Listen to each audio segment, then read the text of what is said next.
to start discussing 13th. And if we could start with Gabby, would you share a little bit about 13th?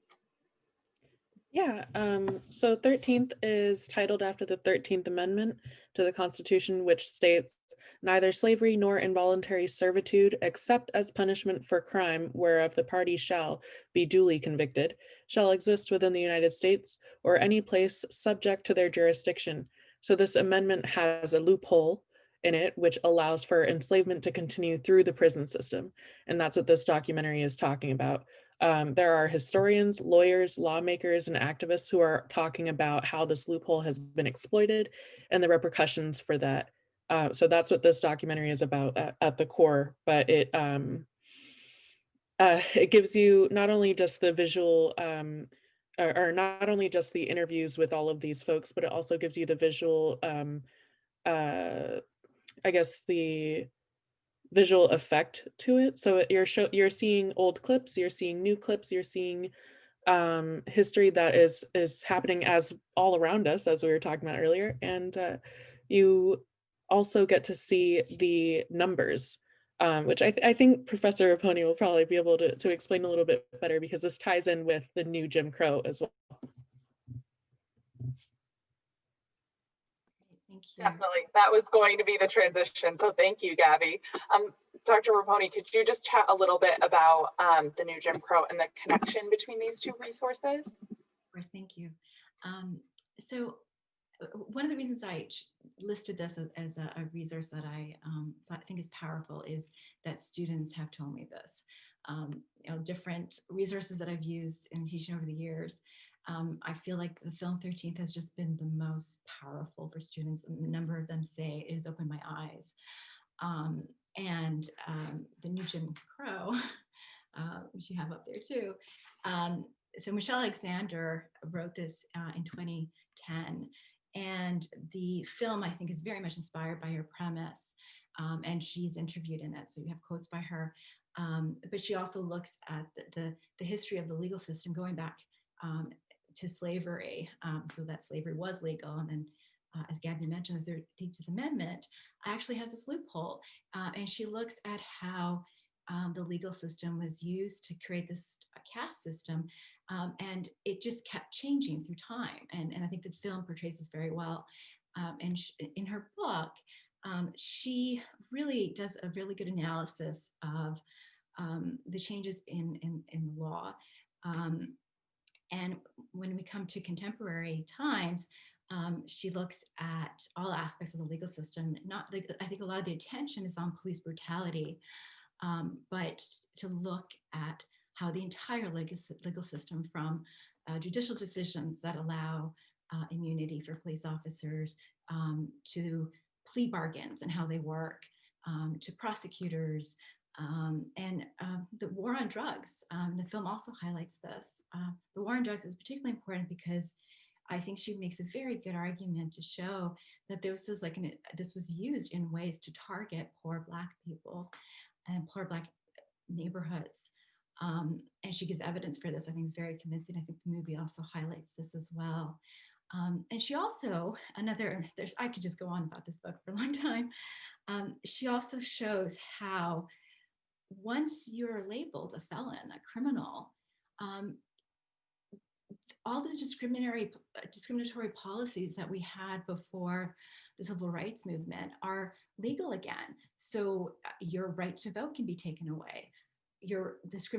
People can discriminate you in employment, in housing, your access to social benefits. And so that's how she defends the argument that it's a caste system. Yeah, I want to add that I just thought that the way that the film had shown the increase in the prison population in the United States, each step of the way, like, it's moving through time and it's showing you this, that I'll be honest, it broke me down to see it as it progressed. It's not that I had never heard of this before. I knew about, I'm Black, like I know about this, but I didn't know about the concrete numbers that were shown on here. And it really was not shocking, but emotional It was really emotional, and it was hard to watch it sometimes, but I felt like I had to. I had to make it through to the end. The only critique I have, and it's extremely small, is that there wasn't much discussion about the ways in which Black women who are also affected by police brutality and by the prison system. And especially it doesn't talk about situations in which their children are taken away, or maybe there's also the situation of mental health, how that's dealt with among the Black population. So those are some other issues that I wish were a part of that. Disabilities, people who are disabled, who are treated differently, including folks who are deaf. If you happen to be Black and try to sign to a police officer, that's a terrifying situation, especially with the context that she brings to this film. So those were the only parts that I would want to add. But I think that the film, it's not something that's like, okay, and then we're going to stop here. It's something that is supposed to make you think about how this then affects everything else. So I would never say this is a stopping point, but I would say it's, if I were going to recommend this to somebody, I'd probably tell them to this be the like third thing that they introduce themselves to, not the first. Please like do something else before this, maybe something softer first, because this is rough, but it's necessary. That's what I would say. That shocking statistic that the film opens up with is America is home to 5% of the world's population, but 25% of the world's prisoners. 1 out of 4 people in the world are locked up in the United States. So since 1970, the incarcerated population increased by 700%. 2.3 million people are in jail, in prison today. So, and to see how like the war on drugs in particular affected this, and how it has harmed Black people in particular, is shocking and infuriating. And it's hard to watch, especially. And another thing about the film and the book is it doesn't just give us the numbers; it also does give these personal stories, and I find those to be real personal stories in the footage. And her stories in the book are, important to read, but difficult too. Thank you. I also wanted to use this opportunity for Professor Sans David Guerra to share a little bit about the color of law. And it's another example of some of the policies that folks may not understand that actually perpetuate systemic racism. Yeah, thank you, Angelique. I mean, before I get into that, just wanted to mention. I remember in, excuse me, I think it might have been in 2017, in one of the social justice weeks or months or whatever we had at that year, a group of students actually organized the screening of 13th, and I have to say that it was like a group of Black students and a group of white old ladies from the community. And I have to say that the conversation afterwards, like, when the screening finished, there was silence. But then, like, they turned around and they started to talk, and I have to say that it was like one of the most amazing things I have seen at Merrimack. One of the most genuine and sincere intergroup dialogues that I have ever witnessed, and it was amazing. It was like the students were like so powerful, and so in a way that connects. Thank you, Angelique, Grace, and Gabby for arranging this, organizing this event, and for actually inviting me. I feel so honored, like having, like being part of this group and hearing what I have heard today. It's once again one of those really extremely important but genuine and powerful conversations that I have heard. I hope I don't mess it up now.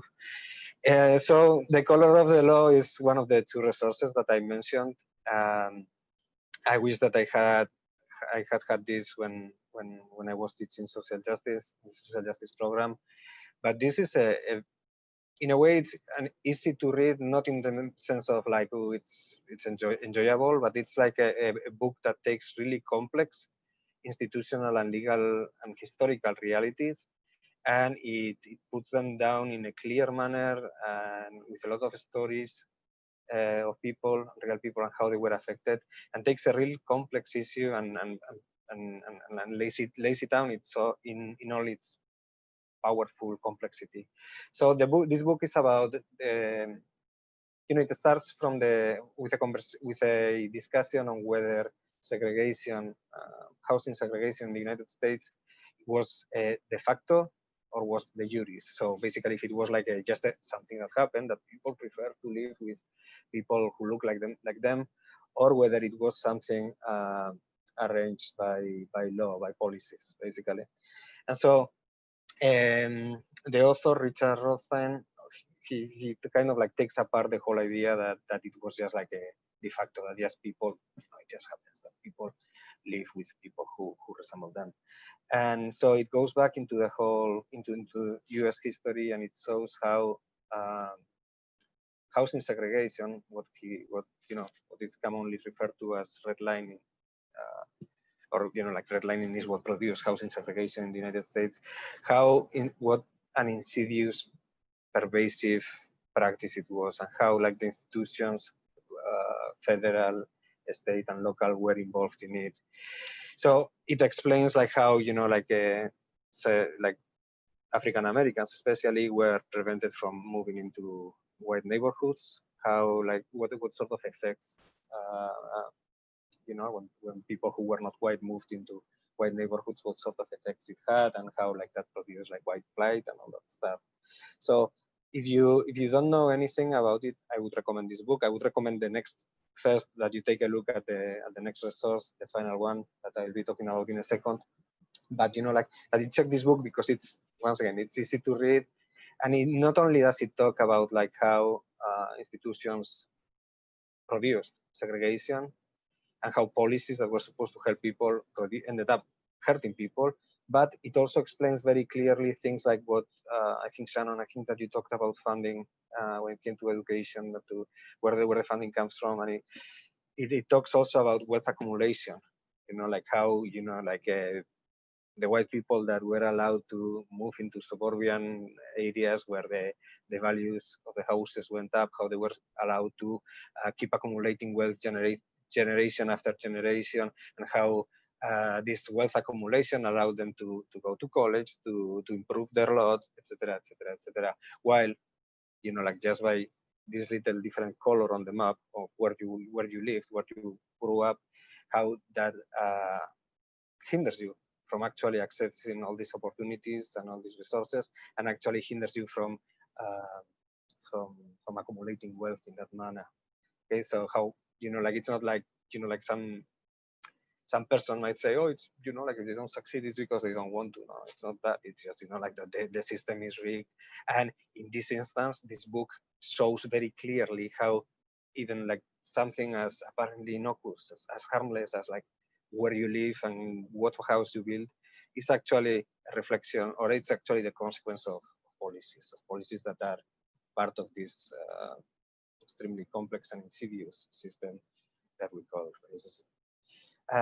One good thing that it does, and that I think that like it's also seen in other resources, is that it tells a lot of stories, but it also tells the stories of resistance, of the people that suffered these policies, how they resisted, how they were not just like some passive people that were like suffering them and saying, oh, well, oh, bother, I cannot do anything and I'm gonna wait for some white savior to come and save me. But like it talks about like the union workers, for instance, how like they fought against these policies. They talk also about like allies, like white couples that help African-American couples or families to move into neighborhoods, and like the sort of violence that they have to face. So it's a nice book, not nice. The reality that it describes, it's ugly as ugly can be, but it's a readable book. I'm not like Sandra. I cannot really read legal stuff a lot, because it's just my brain is not designed like that. But I learned a lot from the book, and I think that it represents, even though it's about housing, it actually might shed light on this idea of systemic racism, of how like racism is embedded in all institutions and in all of our social life. So highly recommended. And as well as the next slide, I guess. Perfect. Hop right in. I'll be quick. So this is quite old, actually. I didn't realize until I was getting ready for today. I didn't realize that it's 2003. I mean, that's almost the 20th century, and it shows like the look of the outfits and the fashion and the aesthetics of the documentary are quite old. But this is one of the things that I liked most, or that I used most, and that I think that it had a deeper impact on my students when we were using it for Intro to Social Justice. And I just describe briefly what the show is about. I mean, it's a resource that we actually have you can access it through our library website. And so I highly recommend it for everyone. That's a pitch. And so it's an amazing little device. It's 3 parts, 3 one-hour documentaries that form like a wider or a broader story. And so what it does is, it's right there in the title. It just like takes apart the idea of race as being some sort of empirical reality, and it shows like how the idea of race was actually constructed in American history. It takes the first episode is like totally different from the other 2. The first episode is like basically a debuff. The first episode debuffs the whole biological base of race, you know, like, and it goes into like DNA, and it does this experiment with these kids. So it's like a great entry into a great gateway, if you want, into discussing race and its terrible, well, the terrible effect of this construction of race in our society and in all societies actually. But so it debunks the whole idea of race as being a empirical, scientific, biological reality. And what it does in the other 2 episodes, it moves to show how, in spite of that, in spite of the fact that it doesn't have any scientific basis, but really it's just like, you know, like, yeah, we all have like different, we all look physically, like externally different. But then it takes you from that big reveal, it takes you to through American history, and it shows you what effect, or well, how this fantasy of race was created, but also what terrible material impact it has had on people's lives. So the second episode starts with like Jefferson, if I remember correctly, Jefferson and independence, but also like the Virginia Treaty or the Treaty on Virginia rather, that he wrote, and what sort of role he assigned to African Americans. And like from there the show goes into like describing like how race became ingrained in a way with the whole texture of the nation as it was being born, and how, you know, like what sort of mental tricks they had to play in order to justify slavery, while, you know, talking about freedom and all these things.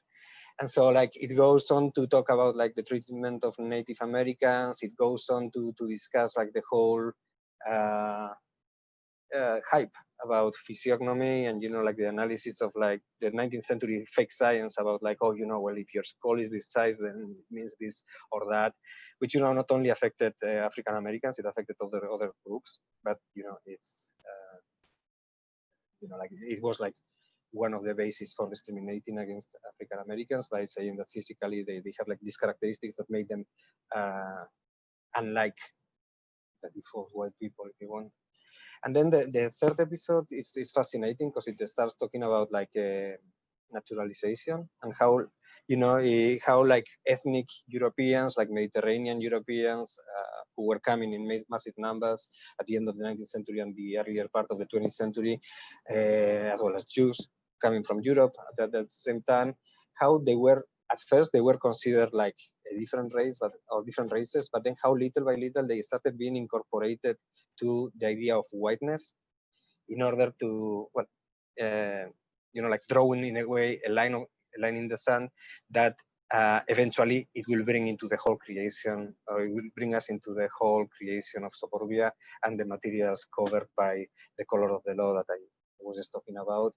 So to me, what is fascinating about this is that it very clearly shows the idea that even whiteness, you know, like someone was talking about, like, yeah, you know, like white people, they have a race, yeah, but like, you know, like this last episode, besides talking mostly about redlining, which is like, and it explains it so clearly. I will tell a little anecdote about it, and then I shut up. But besides dealing with that, it also shows how historically mutant, if you want, the idea of whiteness is. You know, like it's not only the fact that if you were in Alabama, you might be white, and if you crossed over to, I don't know, Tennessee or South Carolina or whatever, like suddenly you could pass as white. It's not only that, it's just that like the whole idea of what constitutes white, like evolves over time. You know, like, and this is something that white supremacists, for instance, don't want to acknowledge, right? That, you know, like whiteness for them is like some sort of eternal that provides them a series of privileges and powers that nobody else should, according to them, have access to. And so the final part ends with the whole thing of redlining and, you know, like segregation and this whole idea of how accumulation of wealth has been tilted in a certain direction. And the only thing I have to say to conclude is that on the one hand, I just saw that they have produced some sort of like free version of the show, of this three-parter that focuses on that last part. And actually, not knowing that, I chose part of that last, this whole thing about redlining to have a conversation with a group of youth in Lawrence that were over the summer, you know, like we wanted to talk about anti-racism. And I shared this part of the documentary with them, and their comments were amazing. And not only that, but also like at the end, they said that this was the part that most impacted them because it showed them how racism is not just like an idea that you can like argue about, and, you know, there are both sides or some silly stuff like that, but it's a reality that is historical and that it has effects on everybody on every day of our lives. So I think it's powerful. It might, once again, the fashion sense might be a little bit outdated, but it's fine. The stories what matter, and they tell the stories very well. Thank you. Thank you so much for sharing, and also for warning us about their fashion sense in advance. I appreciate it.